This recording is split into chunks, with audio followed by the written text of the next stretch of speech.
Assalamualaikum warahmatullahi wabarakatuh. Kami dari kelompok 2 ingin mempresentasikan hasil diskusi kami yang bertemakan penyelesaian sengketa ekonomi. Perkenalkan, nama saya Anggi Ratnasari dengan NIM 43223010121. Perkenalkan, nama saya Nurala dengan NIM 43223010125. Perkenalkan, nama saya Ika Dwi Putri dari NIM 43223010102. Langsung aja yang mulai tentang sengketa. Jadi, tentang sengketa ini yang kita perlu diketahui, pengertian sengketa dalam Kamus Bahasa Indonesia yang berarti pertentangan atau konflik berarti adanya oposisi atau pertentangan antara orang-orang, kelompok-kelompok, atau organisasi-organisasi yang terhadap satu objek permasalahannya. Nah, jadi di sini ada berkata ahli Ajman. Nah, ia berkata sengketa adalah pertentangan antara dua pihak atau yang lebih berawal dari persepsi yang berbeda tentang suatu kepentingan atau hak milik yang dapat menimbulkan akibat hukum bagi keduanya. Selanjutnya ada penyelesaian sengketa ekonomi. Jadi penyelesaian sengketa secara damai ya untuk bertujuan untuk mencegah atau menghindar kekerasan atau peperangan yang dalam suatu yang bersengketa antar negara. Jadi menurut pasal 33 ayat 1, perekonomian disusun sebagai usaha yang bersama berdasarkan atas asas kekeluargaan. Nah, jadi selanjutnya ada piagam PBB. Nah, ini kan ada penyelesaian sengketa yang dapat ditempuh melalui cara-cara sebagai berikutnya. Jadi di sini ada negosiasi, perundingan, atau equity itu ada penyelidikan, dan terus juga ada good of fight. Good of fight itu jasa-jasa yang baik. Oke, selanjutnya. Jadi di sini ada alternatif resolusi sengketa atau resolusi sengketa ekonomi. Nah, di sini yang dimana dia ada dua. Jadi ada yang satu ini yang memberikan kesempatan yang tidak adil karena ia memberi lebih banyak kesempatan kepada lembaga-lembaga yang besar atau orang kaya. Nah, selanjutnya ada sebaliknya secara tidak wajar, itu menghalangi rakyat biasa. Nah, untuk perkara di pengadilan. Nah, selanjutnya kita perlu ketahui nih tujuan perkara suatu sengketa. Jadi ini yang satu itu untuk penyelesaian masalah yang konkret atau memuaskan. Jadi itu yang keduanya ini ada pemecahan yang harus cepat, wajar, dan murah.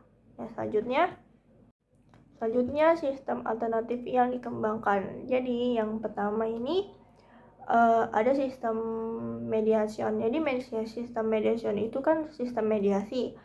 Nah, juga itu merupakan alternatif penyelesaian sengketa yang di luar pengadilan yang cepat dan murah dan bersifat rahasia, adil dan dengan metode kompromi yang serta mendorong hubungan korporatif atau pihak yang untuk mencapai hasil win-win solution yang tanpa melihat emosi. Jadi selanjutnya ini ada sistem ministerial. Sistem ministerial itu yang dimana berasal dari Amerika 1977. Nah, yang dimana pihak-pihak yang bersengketa ini yang terutama yang di bidang bisnis. Karena yang saling mendengarkan persoalan suatu yang satu sama lain sebelumnya juga ada perundingan atau yang mencapai yang solusi yang bersama terhadap masalah-masalah yang diselesaikan.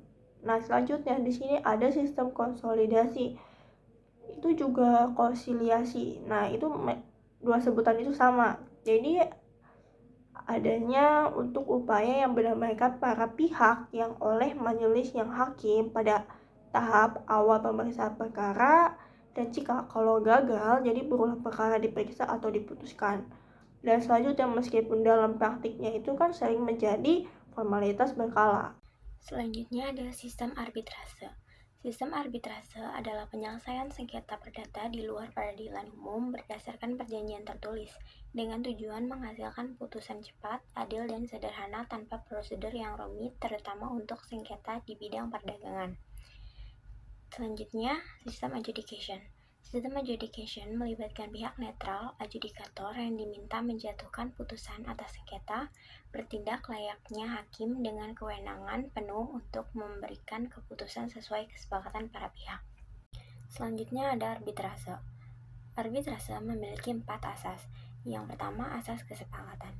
Asas kesepakatan adalah prinsip di mana para pihak sepakat untuk menunjuk satu atau beberapa arbiter untuk menyelesaikan sengketa.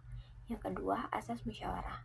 Asas musyawarah menekankan penyelesaian melalui musyawarah, baik antara arbiter dan para pihak maupun antar arbiter. Yang ketiga, asas liminatif. Asas liminatif membatasi arbitrase hanya untuk sengketa di bidang perdagangan dan hak-hak yang sepenuhnya dikuasai para pihak. Yang terakhir ada asas final. Asas final and binding menyatakan bahwa putusan arbitrase bersifat akhir dan mengikat tanpa bisa diajukan banding atau kasasi, sesuai kesepakatan dalam perjanjian arbitrase. Perjanjian arbitrase tidak batal meskipun yang pertama meninggalnya salah satu pihak, yang kedua bangkrutnya salah satu pihak, yang ketiga novasi, yang keempat insolvensi, yang kelima pewarisan, yang keenam berlakunya syarat-syarat hapusnya peikatan pokok, yang ketujuh bila mana pelaksanaan perjanjian dialih tugaskan pada pihak ketiga dengan persetujuan pihak yang melakukan perjanjian arbitrase, dan yang terakhir adalah berakhirnya atau batalnya perjanjian pokok. Selanjutnya adalah jenis-jenis arbitrase. Arbitrase dibagi menjadi dua. Yang pertama, arbitrase ad hoc atau arbitrase volunteer, merupakan arbitrase yang dibentuk secara khusus untuk menyelesaikan atau memutuskan perselisihan tertentu. Yang kedua, arbitrase institusional, merupakan suatu lembaga yang bersifat permanen sehingga arbitrase institusional tetap berdiri untuk selamanya meskipun perselisihan telah selesai. Di Indonesia terdapat dua lembaga arbitrase, yaitu yang pertama ada Badan Arbitrase Nasional Indonesia atau BANI, dan yang kedua ada Badan Arbitrase Muamalat Indonesia atau BAMUI.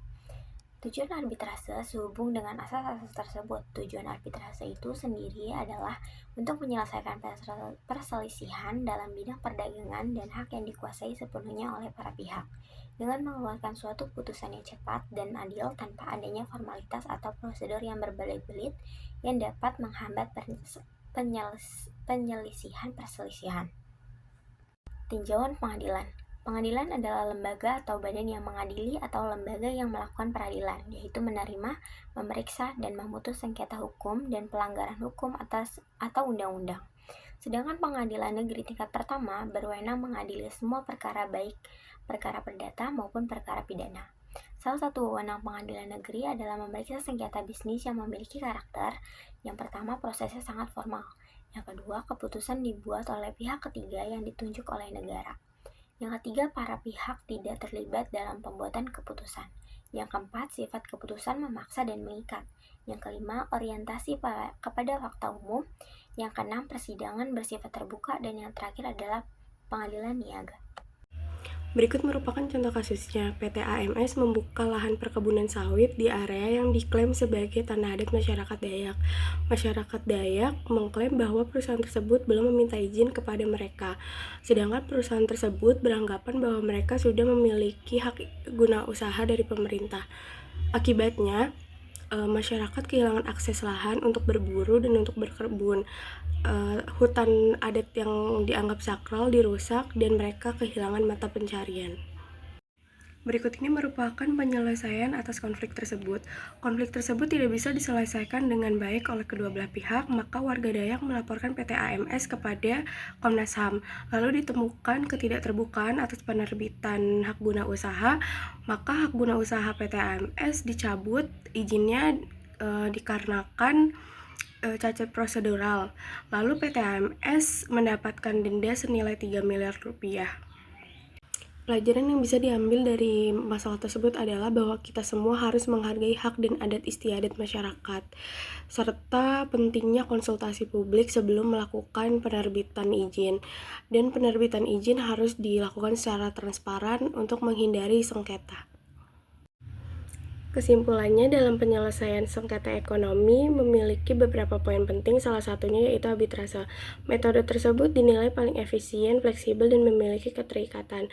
Namun, dalam penyelesaian sengketa ekonomi harus memiliki pendekatan yang komprehensif, yaitu menggabungkan beberapa metode untuk mencapai akhir yang optimal dan berkelanjutan.